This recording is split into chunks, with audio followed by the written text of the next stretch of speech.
Welcome. Your saltwater guide, Captain Dave Hansen. We have another phenomenal podcast for you today.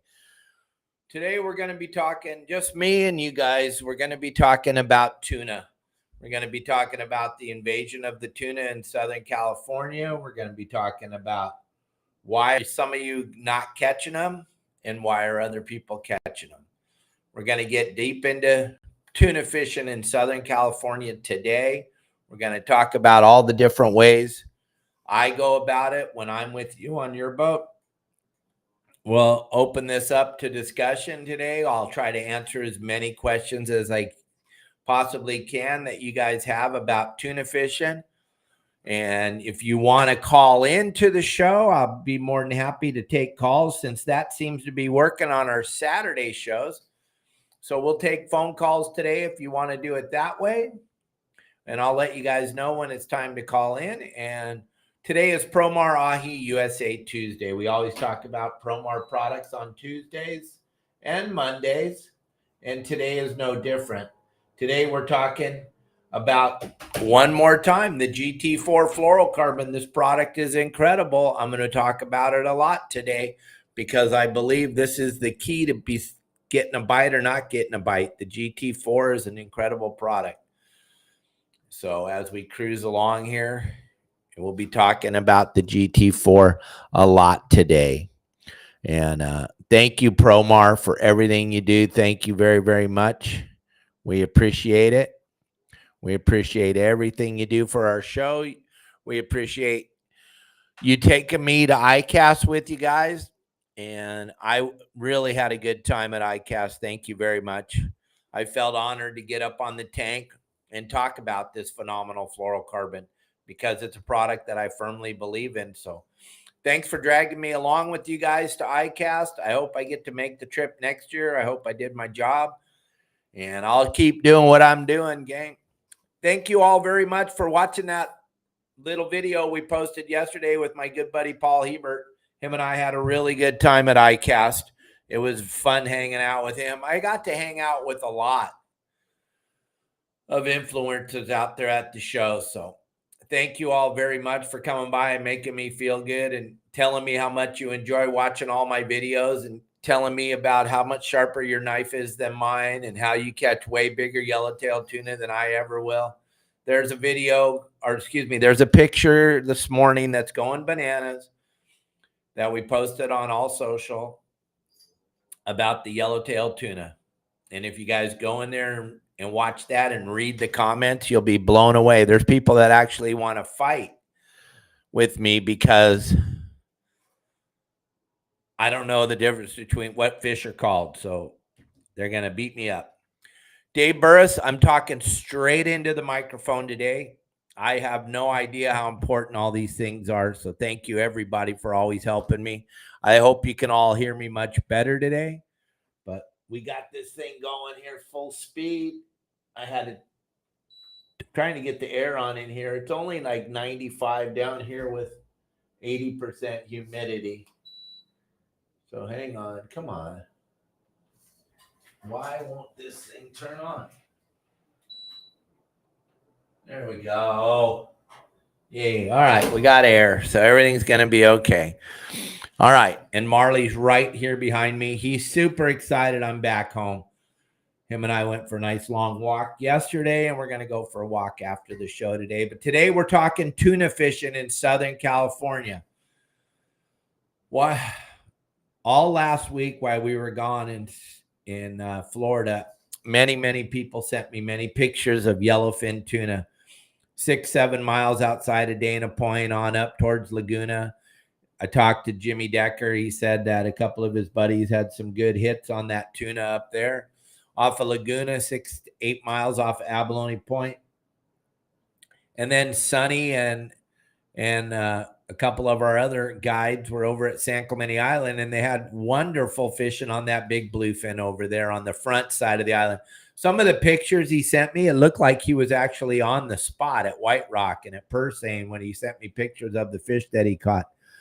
So it was really unbelievable to see all the things that were going on. And then I saw many people that weren't catching anything and they don't quite understand, and they go out there and they drive around at a phenomenal amount of speed, and they don't understand why they're not seeing this tuna. And then I had one of our members send me a message this morning, tell me, we've been out there in the area you sent us, Dave, and we've done like 10 laps. I'm like, that's impossible. It's 11 o'clock in the morning. There's no way you've gone from where I told you to go and back and forth that many times. You're going too fast. You're going too fast. You can't see. I'm telling you, when I was on the big Hatteras and the big Vikings, going 25 knots, trying to look through a pair of gyro stabilizing binoculars is very, very hard. It's impossible on your small boat. I mean, we can do it. Throw a couple guys up in the tower and they can look for fish while we're driving at 100 million miles an hour, but it's not easy. But you know when it is easy? When you slow down. Put a couple feathers out behind the boat, get down to 6, 7 knots and start trolling and looking and spending time in your binoculars. Just because you have a pair of binoculars on your boat, that doesn't mean that automatically you're just going to find fish every time you pick them up. Good captains, they don't take them down. They're in them all day long. They're staring at water all day long. That's how they are consistently catching fish day in and day out. Something that you also have to remember, gang. None of these guys are posting pictures of when they don't catch anything. They're not posting a picture of their 4 or 5 clients at the dock with nothing and celebrating it. You're only seeing the days when they catch, but it's consistently the same people all the time. But they're not posting when they don't catch. That's what I've had a really hard time getting through to our members. They're telling me it's wide open, and I go, where? Because it's not wide open by any stretch of the imagination. But if you work hard at it, yeah, you can put together a decent day, but you better be willing to put in the time and be in the binoculars for a god-awful amount of time. And then the other thing is have your equipment ready. So if you're going to go out there and do the kite thing, if you're going to go out there and fish with the flying fish and the kite and live flyers or dead flyers or whatever, however you're going to approach it, you better have everything ready before you find the fish. I see so many fire drills. Oh my gosh, we found the fish. We're going to put, and I see people throw out the wrong size line, and then they're hooked up on that 250, 300 pound bluefin for 8 or 9 hours because they didn't throw out the right line. You want to be ready. You want to have your kite ready. You want to have your kite rod ready. You want to have your kite reel ready. You want to have the rod you're going to use on the kite ready. You want to have your flying fish ready, your dead flyer, your live flyer, your rubber flyer, your California flyer, whatever you're going to fish with. You want all that rigged up and ready before you get out there. If you're going to do the tuna thing, if you're going to do this yellowfin tuna thing, and they're hanging out pretty close to shore right now, you'll get all the information at our website, yoursaltwaterguide.com. But if you want to do that, you better have your poppers ready. You better be able to cast. You better have your mackerel ready in the bait tank. You better have a rod with the hook on it ready. Everything should be prepared before you get out there. It's going to matter, and it's going to matter a lot. But being prepared will take away the luck factor tremendously. If you're totally prepared and you spend the time in the gyro stabilizing binoculars, or if you don't have a pair, you spend the time in your field glasses, whatever it is, looking. That way, when you do locate, you're ready to go. Now, am I going to have 3 or 4 different outfits ready for 3 or 4 different scenarios? Maybe. It depends on the size of my boat. If we're talking something 30 feet or less, we're going to have to kind of fish with one discipline. It's going to be hard. If you're going to go out there and you want to catch a big bluefin and you want to use the kite and the flying fish and the helium and the balloon and all those different things, it's going to be hard to have 2 or 3 popper rods rigged up and bait rods and everything, because you just don't have the room. Maybe one popper rod and a bow rod holder up there towards the front of the boat, because that's where you're going to do that casting on the popper. But you want to go through the videos at your saltwater guide and get your rods rigged up and ready before you get out there, before you start searching for tuna, before you do all that, just so that when you do stumble across some tuna, you're ready. And then another thing that's super important, now that we're all getting into this offshore mode, you want to understand that time of day has nothing to do with kelp patties. This is a giant fantasy I read over on some of the other websites. I don't read it so much on ours because our members follow along with what I say, and they kind of know right and wrong, what this means, what that means. But when you go over on the other websites and you read about how a guy says he caught a bunch of yellowtail on a kelp patty in the afternoon, and he had nothing on the boat before the afternoon, that is only because he didn't find that kelp patty at 6 o'clock in the morning. He found that kelp patty at 11. That's why he caught fish on it when he found it.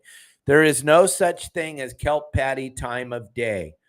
That is a fantasy. And I'm only telling you this because I've done this for 50 years at a super high level, running head boats, sport boats, whatever you guys want to call it on the East Coast. We call them sport boats out here on the West Coast. From running sport boats to running yachts to teaching people on their private boats, doing the Your Saltwater Guide thing. I'm telling you, there's no such thing as time of day on the kelp patty. And you can argue with me. You can send in all those comments. I'll tell you what. Find a kelp patty in the morning. Mark it with no fish on it. Mark it on your GPS and come back to it in the afternoon. There's still going to be no fish on it. It's not time of day, gang. It's time of when you find the kelp patty. That's when they bite. It had nothing to do with the time of day. It had to do with you looking. And they're kelp patty fishing, if you do not have a really good pair of binoculars. And Jim Kingsmill, he was on the show. He's our buddy that sells the gyro stabilizing binoculars. And like he said on the show, which I thought was so apropos, if you do not have a good pair of gyro stabilizing binoculars and you're kelp patty fishing, you know what you're doing out there. You guys are looking for boats that are stopped. You're fishing for boats. You're out there driving around looking for boats. It's never, ever going to happen where you're going to get out there with no gyro stabilizing binoculars and find a kelp patty without looking hard. Every once in a while, you'll accidentally run over one, but it changes your odds tremendously if you can actually spend time in the binoculars looking and stop looking for boats. I talked about this when I used to be on that AM radio show. I talked about it all the time. I also, time of day for a bite, that's different. If you find a kelp patty, Greg Warren, at 3 o'clock in the morning, you're going to catch fish on it. If you find it at 6 o'clock in the afternoon, you're going to catch fish on it if it has fish on it. But the time of day bite, that has a lot to do with fishing spots along the coast, or also it has a lot to do with offshore with the bluefin and yellowfin. And we're going to talk about that a little bit here, a little bit later in the show. But right now we got on a tangent about the kelp patties. And so what I'm trying to let you know, gang, is there's no time of day on kelp patties. It's not time of day they bite. If you find a kelp patty out there that has fish on it, you're going to do everything in your arsenal to try to catch those fish. And what a lot of the times I've done is slow troll. If you've tried everything and you're still seeing some yellows and some dorado on the kelp and they won't bite, slow troll your sardines around the kelp patty. Fast troll your sardines around the kelp patty. Stop on the kelp patty. Throw the iron on the kelp patty. Troll your feathers around. When there's fish on it, don't leave. until you've exhausted every possible way. And don't just sit there doing the same thing over and over. You fly lined every bait in your bait tank to try to catch that one yellowtail that you saw swimming around that's 4 pounds. I've seen many guys do that before too. If you see a couple fish on a kelp, can't get them to bite, change the way you're fishing, and always slow troll to finish it off with. And if you do get a bite, great. If you've tried everything and you've exhausted everything, it's time to move on to the next kelp patty. Don't sit there all day because you found a kelp patty with one little yellowtail on it and spend the whole day trying to catch it, because that next kelp patty, an eighth of a mile outside of you, could have 100 hungry dorado or 100 hungry yellowtail. And now with the yellowfin tuna coming into the act, every kelp patty could have everything on it: bluefin, yellowfin, dorado, yellowtail. And it's just going to keep getting better and better and better, like we've been talking all season long about this. Now, Greg Warren asked about time of day bite. Here's how that works. This is only from my a zillion years of experience doing it every single day. I didn't have the opportunity, like a lot of people ask, when's the best time to go, Captain Dave? Full moon, no moon, half moon, earthquake, hurricane. What's the best time? The very best time to go is when you can go. That's the best time, because if you wait for all the stars to line up, then it'll be the day that the wind blows 100 or something happens where you can't go, even though you planned everything around it. Life's still going on and nobody really cares. So if you have something planned and life happens, you got to stop. That's why I always tell everybody the best time to go is when you can go. Now, here's time of day type of scenario is when you're offshore fishing, and you're offshore fishing tuna or marlin, or not so much kelp patty fishing, totally different. Lose what we just talked about. Erase that from your brain. Now we're talking tuna fishing offshore or marlin fishing offshore. When the tide goes slack, that means it's not going up and it's not going down. It's at the bottom of the going down, or it's at the top of going up. That's called slack tide. You have about an hour there. If you look on the chart, on the tide chart, you got about an hour of the slack. That is when all the plankton floats to the surface of the ocean. Whether it's blowing 100 miles an hour or it's blowing 0, all the plankton will float to the surface when the tide goes slack. Because the zooplankton, I'm going to get all scientific here. The zooplankton is what feeds the whole world. And photoplankton is what feeds the whole world. Everything revolves around the photoplankton. The photoplankton comes to the surface when the sun's out and the tide goes slack. The zooplankton comes up to the surface because it knows the photoplankton's going to float, and it knows that it can eat the photoplankton. Then what happens is the bait fish eat the zooplankton that's eating the photoplankton, and then here comes the tuna, the bluefin, the yellowfin, the dorado, the wahoo. Everybody's up on the surface when the tide goes slack, and they're all up there feeding. So that's when it's going to be a time of day thing, is when the tide goes slack. Or if you're fishing on the coast, or if you're fishing at the islands and the current starts. That is going to be time of day. When the current starts, that's time of day at the islands and stuff. But everything revolves around that photoplankton floating on the surface. Now, many of you have sent me pictures of bait fish for a half a mile flipping on the surface. And they're like, we've been driving through this bait. We're not getting bit. The bait fish has to eat too. All fish have to eat. There's only two things fish do, is eat, make more fish. When you get out there and it's slack tide and you see bait flicking everywhere, that means there's a lot of bait there. That doesn't mean there's tuna there. You'll know right away if there's tuna there, because there'll be giant fish jumping out of the water, not little tiny anchovies or little tiny sardines this big. But what people get hung up on is they get hung up on that bait fish being there.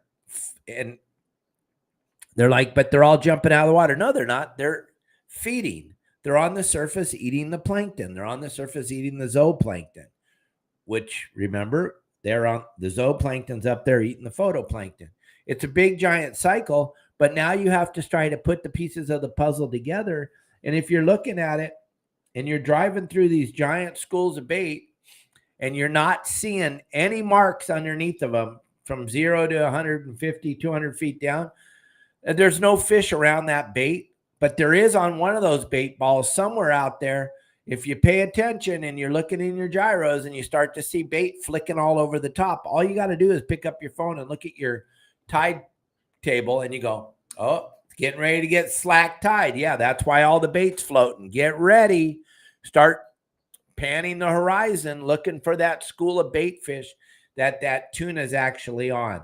And then get ready. It's game on. You might want to throw a dead flying fish out or go skip a rubber flying fish around or throw the poppers or the surface iron or whatever you're proficient at how to catch tuna.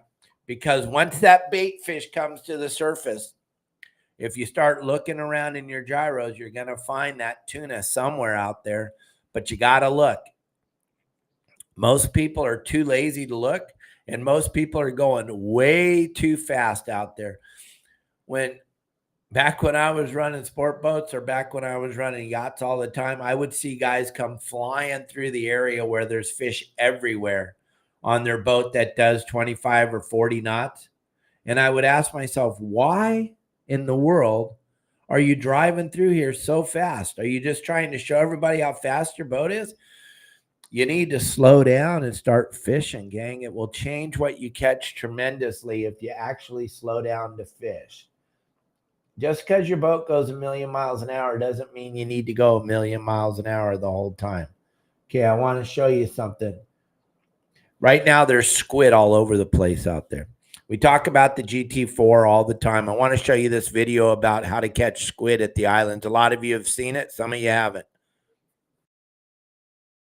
New net that Promar made, you throw it down below the squid that won't float, and you pull it right through the middle of that squid, and look at, there you go. Got enough squid to fish with for the day. That's all I would need for a good day of sea bass fishing or yellowtail fishing.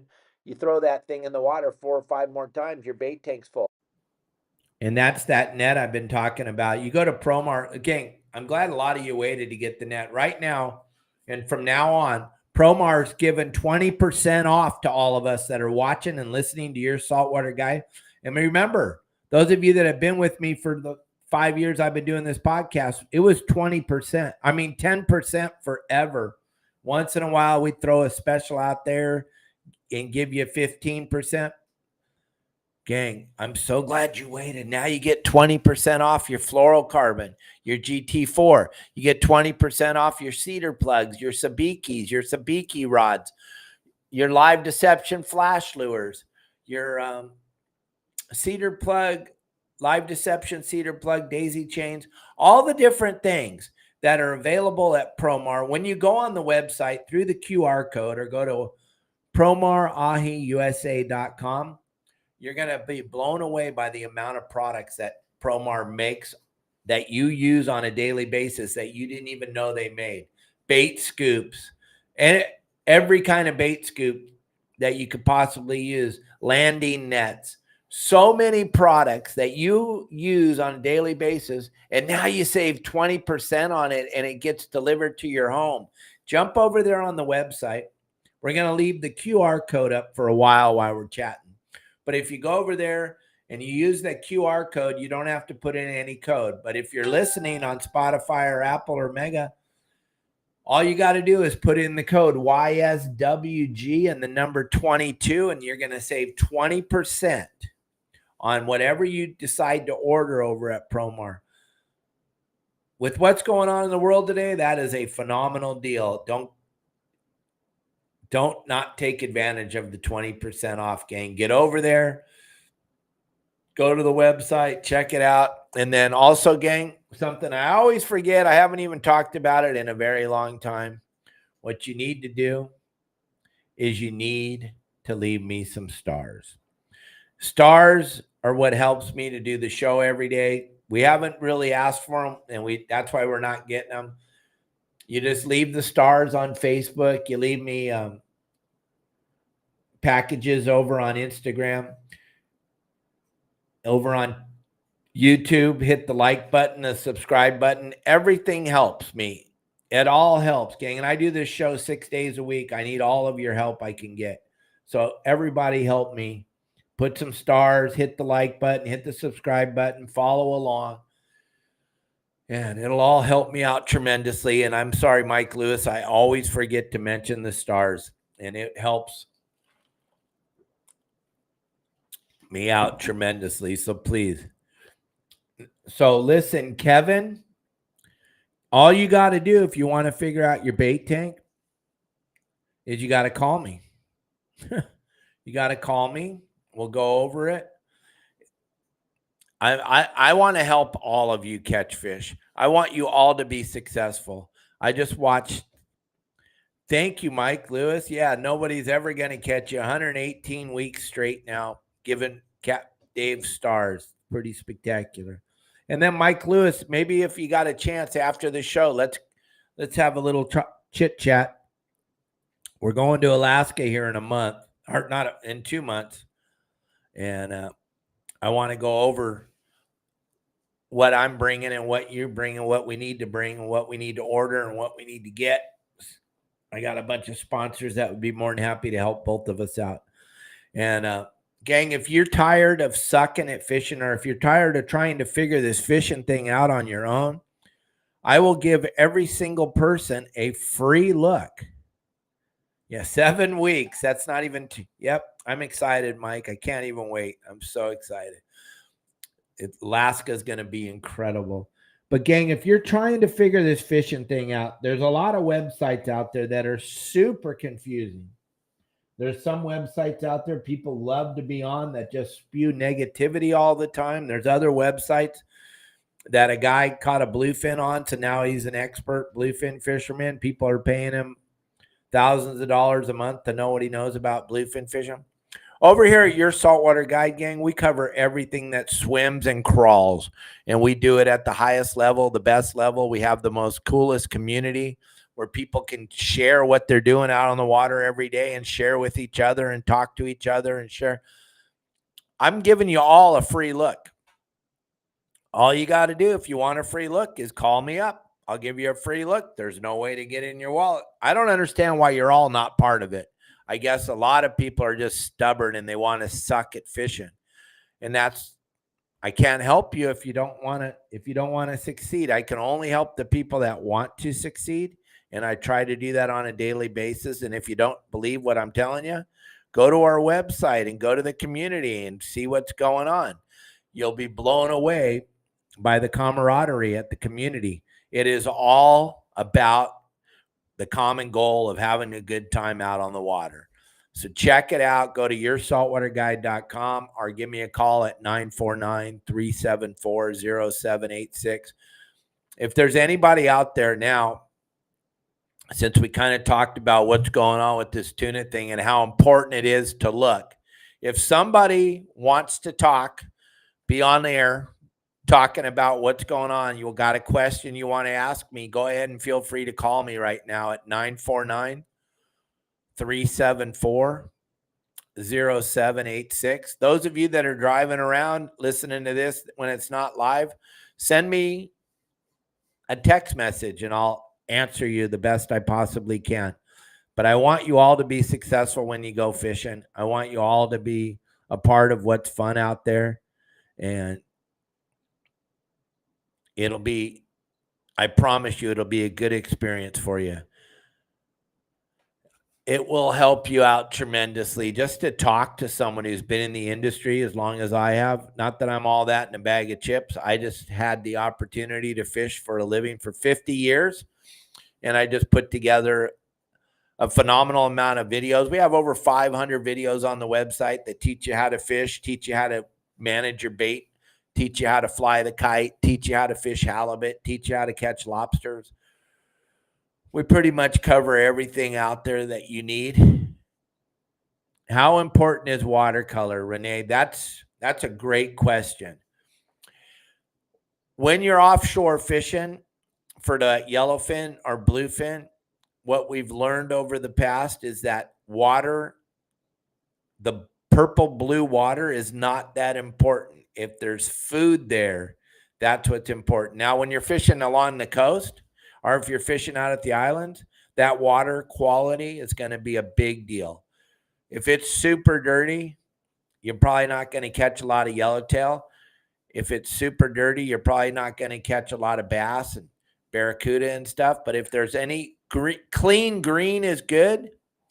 Purple's better. Purple colored water is better than clean green, but the fish will bite in clean green. But if it gets that chocolatey brown color or red tide, forget about it. You're not going to catch much. But if you're offshore fishing, that bluefin will swim in that dirty water all day. We've seen it multiple times since 2015. Guys catching it, and they can't see it till the last 6-7 feet. Sometimes they can't see it for the last 2 or 3 feet. But the water clarity is not that big of a deal. Now, if we ever see albacore in Southern California again, that's a fish that has to have clean water. It has to have that blue water. Down here in Mexico, we see a lot of yellowfin caught in the green water. Not brown water, but greenish color, clean green. That has a tendency to hold. But if you find that purple water, then you're going to have that Dorado. Dorado aren't going to swim around in that dirty water. They don't like it. They're not fans of it. Yellowtail don't care. They're going to go wherever the food is, just like the bluefin and the yellowfin, but not brown water. Clean green, purple, better. Always clean water is better, and temperature of the water is good. And then to find an edge when you're driving around out there where there's a current break or there's a bunch of kelp, you got a good chance of finding some fish in that. Jason, did you catch them last night? My nephew said he was going last night. He didn't tell me, gang. The grunion ran last night. Did any of us that are watching the show, did anybody go grunion hunting last night? Inquiring minds want to know. I want to know. That's my favorite bait in the whole world. Temp breaks are super important. It could be a 1 degree. It could be an 1/8 of a degree temp break. But if it's a different variation in the temperature of the water, that'll be an area where the bait stacks up on. And like we talked about beginning of the show, there's only 2 things fish do out there: eat and make little fish. That's it. That's the only 2 jobs they have. So when they're swimming around out there and they feel a little temperature change, they're going to hang out on that break because they think that's where the food's going to be. So it's super important to, when you're driving around, keep an eye on your temperature gauge. Mark, let's say the water's 74. You're driving along and all of a sudden it goes 75. And then it goes back to 74. If you mark where it was 75 and then work around that zone and see if you can't find the edge where it was 75 again, there's a good chance that's going to be an area where the bait's going to pop up. And if the bait pops up there, then you know what's behind it. We talked about it in the beginning of the show. It's just a big cyclical deal. Everybody's looking for something to eat. They're all swimming around there looking for something to eat. So temperature breaks are a huge thing. When you're out there driving around, gang, and you see a streak in the water and there's a lot of kelp in that streak, that's a current break. You're not going to find any Dorado or yellowtail when there's 4 or 5 kelp patties in a row on a streak like that. That's what we call dead water. But you want to get outside of that and look around because a piece of the current might have caught one of those chunks of kelp and moved it out a mile or so away from there. And now you're going to find some fish on that kelp patty. But you got to look. I can't emphasize it enough. You got to pay attention. You've got to look out there. You got to be paying attention and looking the whole time. Really, really hard in your binoculars and stop looking at boats. Never. So many times I've had people come up into the bridge when I'm running a boat and they ask if they can see my binoculars for a second. I already know where they want. They've seen 4 or 5 boats off to our port side that are stopped a mile or so away. They want to use my binoculars to look over there and see if those other boats are hooked up. I've never understood this. I always say, if you want to look at boats catching fish, go down in the salon, turn on the TV, go on YouTube, and go look at one of those fishing shows where the guys are catching fish. It'll save you a ton of time. You don't have to pick up the binoculars, and you can watch other boats catch fish. I've never understood how important it is to people to pick up binoculars and look at boats that are catching fish and then tell me, hey, Captain Dave, that guy's hooked up over there on that boat. I'm like, okay. I don't care. I really don't care. One thing I do care about it is, yeah, now that guy's not out in the water looking where I'm looking. I'm looking for fish. I'm not looking for boats that are hooked up. Never have, never will. That's not my deal. I'm always out there searching. I got a plan before I leave the dock in the morning. I have a plan where I'm going to go, what I'm going to do, and where I'm going to look. And when I'm out there, I'm looking at the water. And I'm looking for anything that is not water. If it's not water and I'm in the ocean, there's a good chance it's going to have fish on it. Could be a palm leaf. Could be a kelp patty. Could be a beach chair. Could be a towel. Could be a jacket. Could be a plethora of things. But if it's not water, there's a good chance it's fish. If it's in the ocean and it's not water, it could represent fish or it could be fish. So you got to really pay attention out there, gang. And I've had, and Justin's told you guys this before, I've had one little turn, that the little white birds that look like a butterfly in the binoculars. I've had one turn absolutely make my whole day. One little turn. I turn over there to where he's at. All of a sudden the sonar goes, there's a giant school, and we're in them. We're on to the tuna because one little bird, we call him the snitch, he gave up the school. But if I wasn't looking and I wasn't paying attention and I didn't see that one bird, I would have drove right by there. But I'm always looking. Even when I'm talking to you guys on the boat when we're out fishing, the whole time I'm talking to you, I'm listening, but I don't need to look at your face to hear you, which a lot of people always think, you look at me when I'm talking to you. Not when we're out fishing. Not going to happen. We're going to be looking for fish. I'll chat with you, but I'm looking.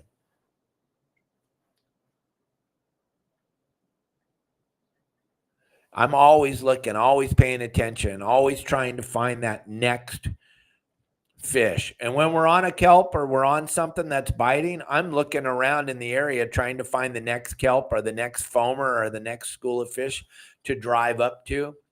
I'm not satisfied with the ones we're catching. I'm trying to find the next school, the next thing, the next best thing. Once I find some fish, I'm going to find some more fish. I'm going to keep looking. No, Bill Varney, no one's reporting anything about grunion. I asked just now if anybody had seen anything, and everyone stopped commenting, and we lost half of our audience.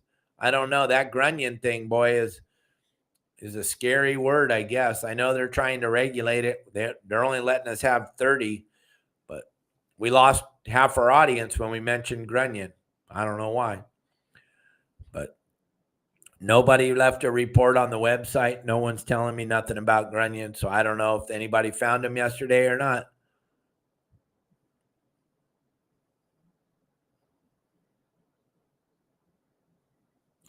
Oh, cool. Your son got spooled down at the beach. Bill Varney's on here right now. I would think it was probably a bat ray. Bill's here. It could have, you know what? It could have been a black sea bass. It could have been a yellowtail. It could be anything. There's no fences out there. No fences. Those fish can come right in there in the surf line and eat, but who knows what it was, Jason, but sounds pretty exciting. Sounds pretty cool to get spooled standing on the beach. I like the thought of that. Gang, if anybody has any questions about this offshore thing, what you should be doing, how you should be doing it, what you want to do, you don't have to call me. You can leave a comment right there on the side. I'll read your comments. I'll see what you're talking about. And we'll do the very best we can to answer any questions you have about this offshore. What's going on offshore? It's only going to get better here as the season progresses. We've had some wind events here in July that have taken the water. One day it'll be 73, 74. The next day it'll be 62. It's a very, very strange year. I think it's going to get better, though, the later on in the season. As soon as we have a few weeks of consistent weather without that afternoon wind, that howling wind, that gale force afternoon wind. If we have a couple weeks of just consistent weather, things are going to go absolutely bananas. There's so much yellowfin in Southern California right now. These guys are seeing so much kelp patty yellowtail. There's so much yellowtail down at the Coronado Islands. There's so much yellowtail at San Clemente Island. This whole puzzle is going to come together here if we just get some consistent weather. I think it will help us out tremendously. And then having all the right equipment, like having that fluorocarbon, that GT4 fluorocarbon, super important to make sure that it's invisible. Listen. Guys, your saltwater guide, Captain Dave Hansen. I'm going to be using this GT4 fluorocarbon from Promar Ahi USA. This stuff is an incredible product. You're going to get to see us catch a bunch of fish on it today. The very best part of this is it's clear. That is my favorite kind of fluorocarbon, clear. If you like pink or blue or anything like that, think about it for a second. When you put the fluorocarbon on there, you're trying to make it invisible so that the fish can't see it. So colored fluorocarbon catches fishermen. Clear fluorocarbon catches fish. This is the new GT4 from Promar. You got to check it out. When you're on the website, use my code YSWG and the number 15 and you'll save 15% on this fluorocarbon. It's an incredible product. When I was at ICAST, gang, I spent so much time every day talking about this fluorocarbon with all the people that were at the show. And this fluorocarbon for me is just like using monofilament. The suppleness of it, the way you can tie a knot. Most fluorocarbons are super stiff. This fluorocarbon, this GT4, is very supple, easy to tie, easy to work with it, doesn't hold memory. It's an incredible product. And those of us that are old school like myself, we're all mono guys. I'm telling you, this stuff feels just like mono, reacts like mono, except that it doesn't get the abrasion resistance of this product is second to none, and it doesn't compare to mono. When we're using this, we're using it for abrasion resistant and we're using it for invisibility, two things that mono doesn't give us. That's why I love this product so much, because it reminds me of the old days using monofilament, and it's so easy to tie. You're going to love it. The QR code's right there. They're going to let you save 20% on it. So get over there and order it. And then, gang, if you're going offshore now, from now until the end, you better have a bunch of mackerel in your bait tank, because I talked to Jimmy Decker day before yesterday, and he was telling me how the Swagger, one of the Newport boats, 35 Cabo, how he got into the marlin. He had an attack. He had like 12, 15 fish attack the boat. All the trolling rods, everything that they had out there, dredges, everything had marlin on it on the 14-mile bank.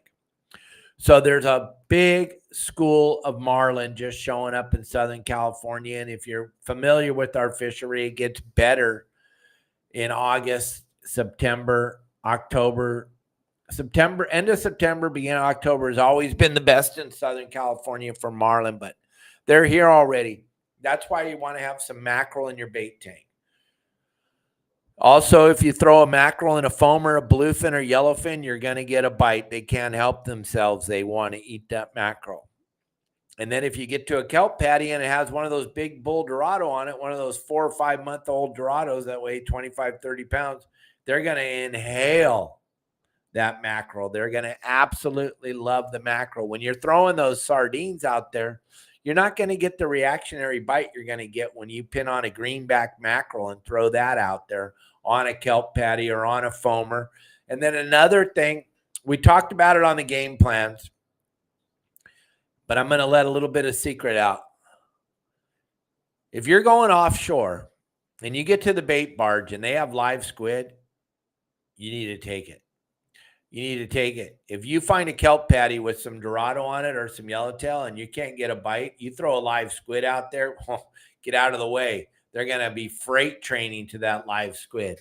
There were years back in the late 70s, where we couldn't catch yellowtail on the kelps unless we had live squid for bait. You would come up to a kelp patty with 100 yellowtail on it. You'd have anchovies in the bait tank, and you couldn't get a bite. But if you had squid, oh, baby, get out of the way. It was full speed. Same with the Dorado. And then if you pull up to a foamer, a yellowfin, and can cast a squid in the middle of that foamer, a yellowfin, they'll eat it all day. And you guys remember 3 or 4 years ago when that bluefin on Desperation Reef would only eat the live squid. So remember, all those tuna and all those Dorado and all those yellowtail you guys are fishing for, if they have squid at the bait barge, you better take some with you offshore, because it's going to absolutely change what you catch. And all these little secrets and all these little tidbits of information that I'm constantly sharing with you, they're all available at our website in a really easy to use format. Plus, I spent a phenomenal amount of my money on building the app. And I'm an old man. So I didn't even know. I thought the website was an app and the app was the website. I didn't know the difference. But I got my nephew and my buddy Elliot told me I got to have an app if I want to keep up with the times, and my members deserve the app. So I went into my savings and I built this phenomenal app. And now everybody that has the app on their phone tells how wonderful it is to have the app and how it works offshore and it works everywhere they go. So that's just another thing that comes with membership to our website, is the ability to download all these great videos on the app and have them for 48 hours when you're offshore fishing. And you can always use it as a reference point to go back. What did Dave say on the game plan today? What did Sonny say? What did Justin or Pablo or Captain Al Clowers, what were they saying we needed to do? Oh, yeah, we're out here. We're not doing what they said. We didn't slow troll around the kelp patty before we left. We didn't throw live squid on it. There's so many things that'll make you successful when you go offshore, and there's so many things that'll make you not successful. Your buddies, here's one. Your buddies will ruin your offshore experience because they're not members of the website or they don't listen to our podcast. And here's what they're going to say. They're going to go, hey,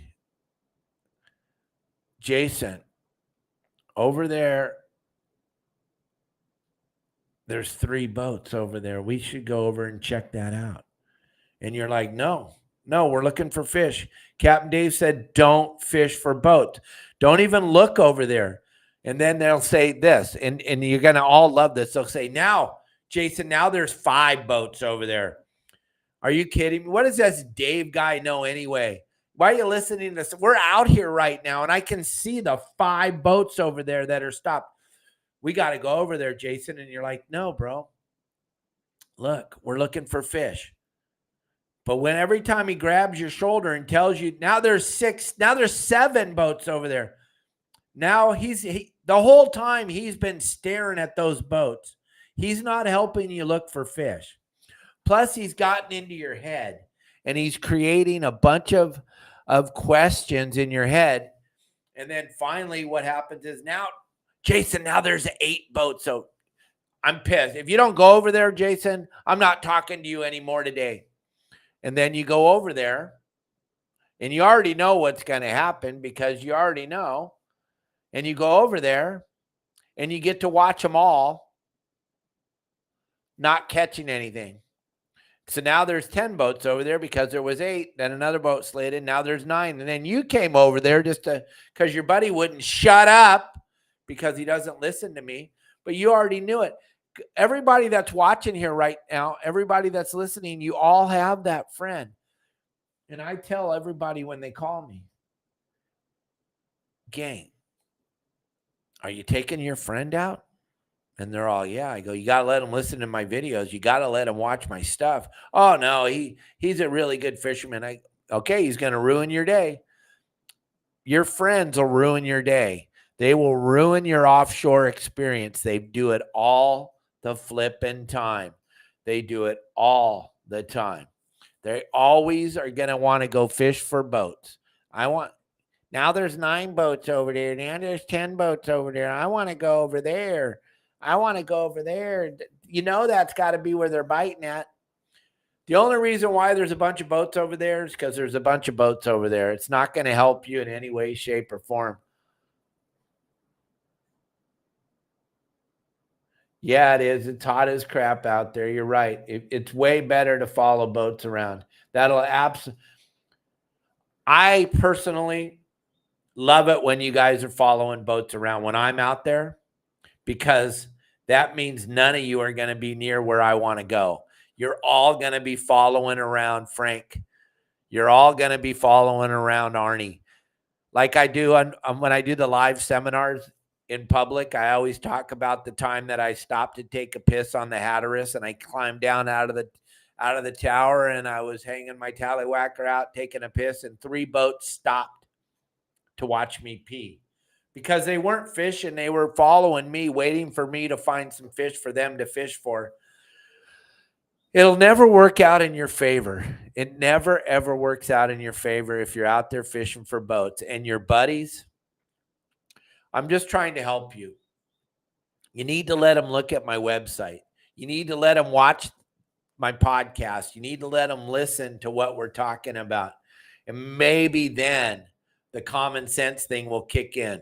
But gang, I'm telling you, from today forward, you just listen to this show. You're gonna be out there, and you're gonna go, God, in your mind, you're gonna go, God dang it, would you just shut up? Because Dave told me you were gonna do this, and I didn't let you watch his videos about not fishing for boats. And now we're out here, and you're taking me off. They're throwing your whole day off, gang. They're taking your focus off of searching the water because they keep telling you, Jason, look over there. Look over there. You got the binoculars. Look over there. Now, how many boats do you see? I see 8. Do you see 8?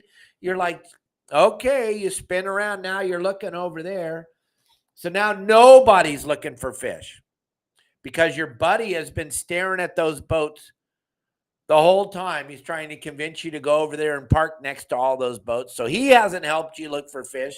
And now he's taken you out of searching for fish, and now you're both looking at boats that are docked.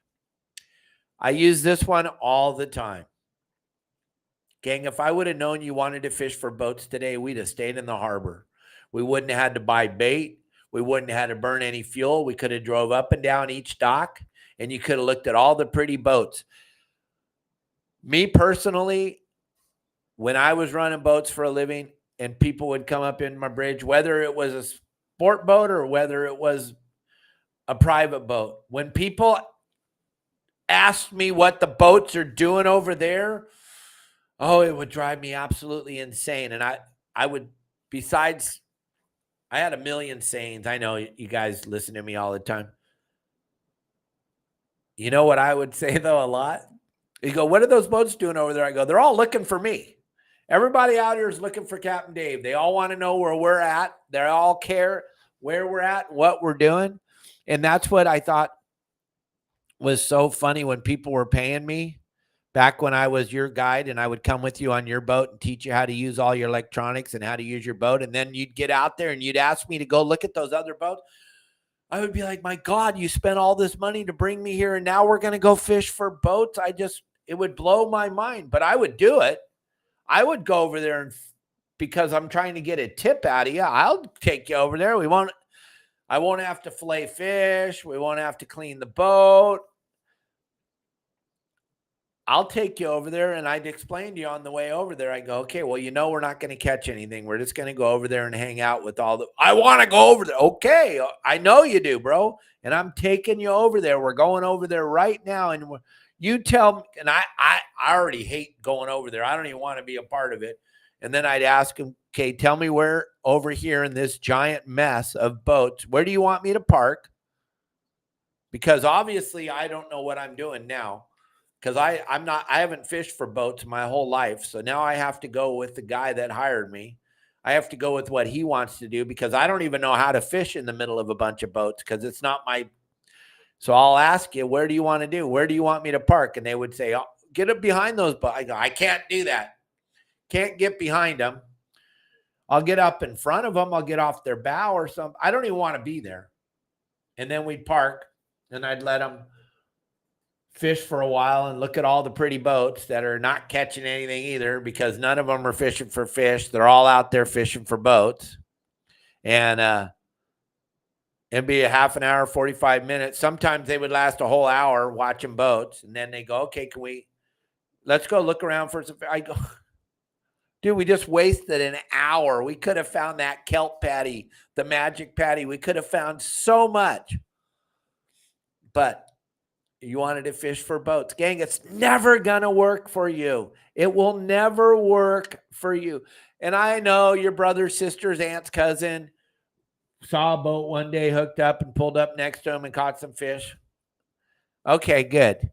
Let's get your brother, sister's aunt's cousin on the show, and let's find out what they really did, because I guarantee you that's really not what happened. They really made a mess.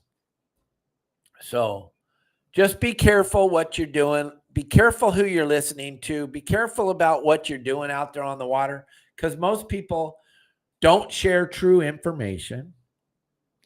Over here at Your Saltwater Guide, we do, because I got 4,200 members that are going to make me accountable. They're going to get on there and they're going to tell you, Captain Dave's lying. It's not like that. But we don't do that. There's no reason for me to do that. There's no reason for me to lie to you. There's no reason for you to fish for boats. There's no reason for you to not be successful anymore, because we've made this website. Justin's right here. He's commenting and answering questions. Captain Al's getting his teeth worked on right now. Pablo's taking a nap because he's just got done doing 2 weeks of just intense fishing right after his stroke. So he's relaxing for a little while. But I'm telling you, we're all here to help you to be successful when you go fishing on your boat. We don't want you to suck, and we sure as the hell don't want you following other boats around. I talked to Ryan Boston on the San Diego. I don't understand how he even catches fish, because he every day when he goes out, when he leaves Mission Bay, there's always 4 or 5 boats waiting at the entrance for him. And then when he gets out there on the water, there's another 15 or 20 boats that just follow him around all day. And it's just, as a sport boat captain, it is so gnarly when you have all these private. We have a big enough problem dealing with passengers and crew and bait and food and all the things that come with it. Then we have to deal with you guys following us around. I don't know why you buy a boat and follow other boats. I mean, it is such a giant financial responsibility to buy a boat. Why would you want to fish around a bunch of other people? I just don't get it. I don't understand it, man. I'd rather catch absolutely nothing on my boat and be by myself than catch 2 or 3 fish in the middle of 100 boats. That's not even fun in any way, shape, or form. Nothing's more satisfying than being out there 15, 20 miles off the beach and finding that kelp patty. And it has a couple birds picking around it as you're cruising up, and and you're like, oh yeah, we're talking tuna the whole time, Dave Burris. This is all about offshore tuna fishing, and it's about what'll ruin it for you. The key to this whole thing, what we're trying to tell you, is you've got to look. And as soon as you take your eye off the prize and you start to look at the other boats out there, you're no longer looking for fish. And it's super important to look when you're offshore. None of us are going to accidentally stumble onto some fish. You're going to have to spend the time looking. If you get lucky enough to actually stumble onto fish, it's because you followed my game plan, but you were looking at other boats, and then all of a sudden the fish were jumping on your bow, and you were like, oh my gosh, there's fish right here. Yep, because you quit looking for the boats, you start looking for the fish. This is such a gnarly subject to talk about, because every single one of my 4,200 members that I talk about how they brought their friend out, and their friend wanted to fish for boats all day, and it never works out. They never call me up and say, hey, Dave, we fished for boats today and we caught a bunch of tuna while we were fishing for boats. No, it's about spending time out on the water. If you see 10, 12 boats over on your port side, go to your starboard and start working your way out there, because you know that 10 or 12 boats over there, they've already looked at that water. You want to go find clean water, not clean like Renee was talking about, visibility clean. We're talking clean water where no other boats are. So you can start to work into those little areas and get out there into that area, and then be in the area where you marked all the bait earlier in the day when the tide's going to go slack. That will absolutely change. That area could have bait in it. You saw bait flipping, you saw bait swimming, you saw bait, and then all of a sudden the tide goes slack and that bluefin or that yellowfin is on that bait ball. The whole world erupts, and you could have been there all day long. And then when that, back to what Greg Warren was saying, time of day, when that tide goes slack, that's the time of day. The whole world changes. There'll be times when we're out there and we find that bait, we find that current break, we find that edge of hot water where it touches the cold water, things like that. We want to be in that zone when the tide goes slack, because the whole thing changes so quickly. Everything changes, but you got to pay attention. You got to be looking. You got to pay attention. Gang, we're going to end this now.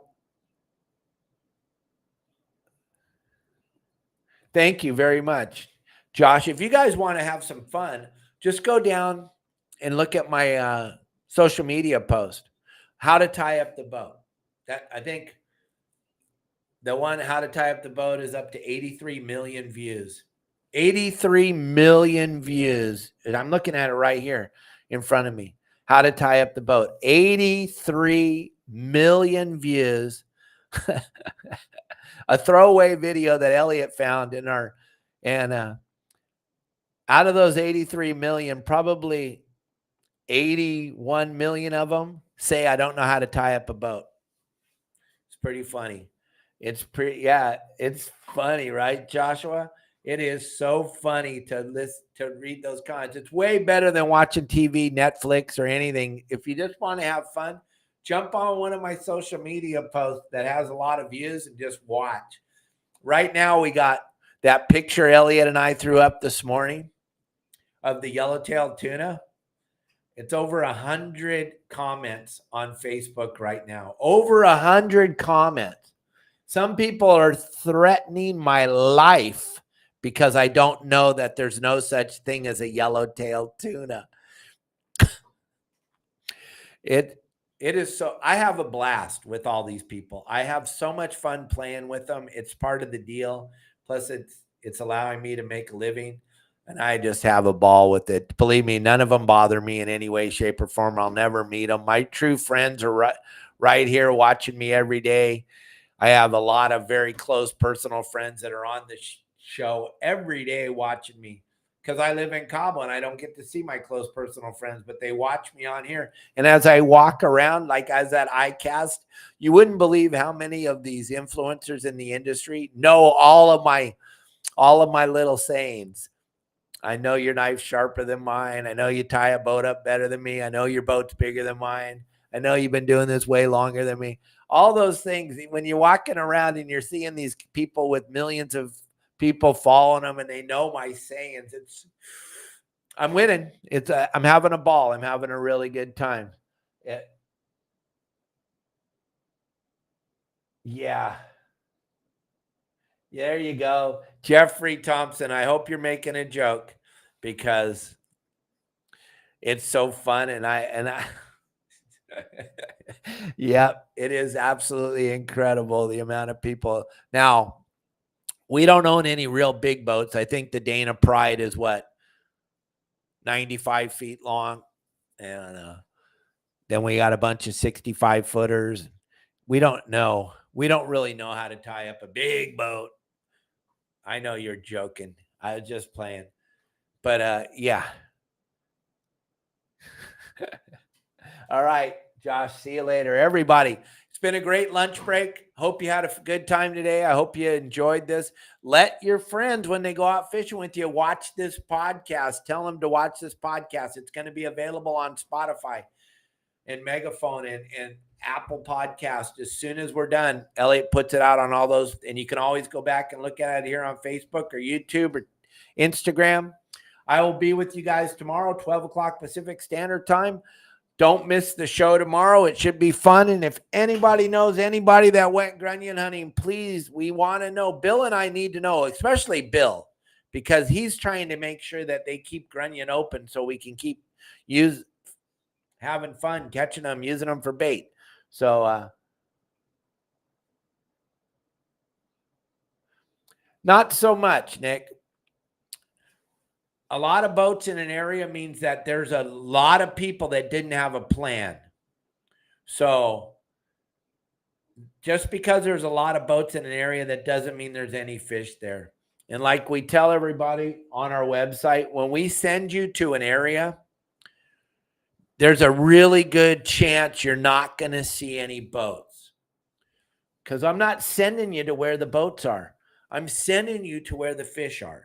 We saw this so many days in a row when that Dorado was biting, and we knew where all the sport boats were, and we knew where all the yachts were, but we would send you into zones. We'd look at the water, we'd look at the temperature, we'd look at the chlorophyll, which tells us how clean it's going to be. We'd look at those different things. We'd look at these edges where kelp patties will stack up because of all the years of fishing for a living. And then we just send you to where they are. Now, I know there's websites out there that if you want to learn how to dissect water and do all those things and figure out which way the water is moving and all that stuff, you can go there. But most of my members have a job, and they don't have time to go on a website and learn how to read the water and how it all works. That's why your Saltwater Guide website is so successful. We just send you where the fish are. We just tell you, go here, do this, catch a bunch of fish, post on our website, let us know how many you caught, make a nice post, and go home. And if you guys are following along, and if you're going on our website and you're looking at the community, it tells the truth right there. If you listen to what our members are saying, my gosh, they are knocking but the biggest problem, I think, they're knocking the crap out of the fish, but the biggest problem, most people can't submit to anybody trying to tell them what to do. There's a thing, especially with men, there's a thing there that we can't submit to learn how to do things the right way. We just can't.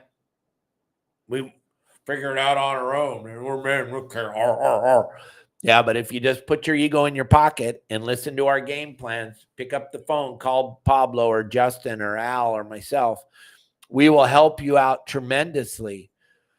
We've had people, though, I'm sorry, I'm going over. Justin's right here. We've had people call us, Justin and I, and we tell them exactly where to go and exactly what to do. And they call us the next day, and they tell us about where they went and what they did and how they caught nothing. And we're just,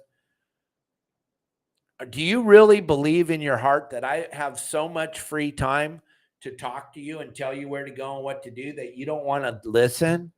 Don't call me.